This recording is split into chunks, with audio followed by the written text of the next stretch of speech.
L-anzjani li mhumiex b'saħħithom biżżejjed biex joħorġu minn djarhom se jingħataw is-servizz ta' konsulent ġerjatriku b'xejn illi jiġi f'darhom stess.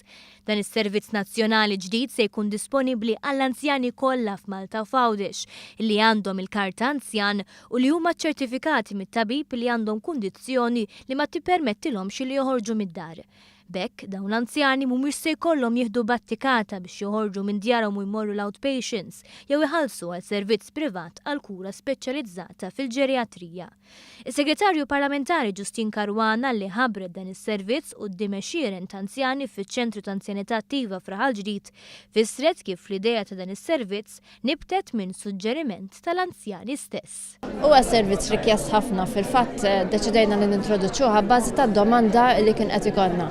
Il-persuni bedbound fid-djar qed jiżdiedu, però jekk il-gvern irrid u jixtieq u jrid jgħin lill-anzjani tagħna jibqgħu fil-komunità, hemm bżonn ta' servizzi bħal dawn.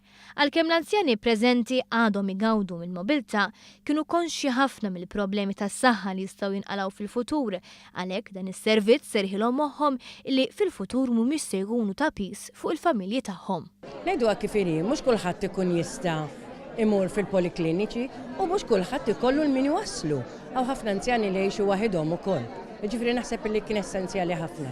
Anke għal dawk l-anzjani li mhumiex f'kondizzjoni li jħallsu l-ispejjeż tal-konsulent. Illi dipju meta jkunu f'ċertu kondizzjoni, anki hemm is-servizz tal-outpatients l-isptar, imma li jiġi id-dar. Speċjalment ma tkunx f'kondizzjoni tista' tivvjaġġa jew biex tivvjaġġa jinnaf forsi dbati daqqax muġuħ oħrax ma tif. Is-servizz ġoddar huwa tajjeb u komdu għal kulħadd.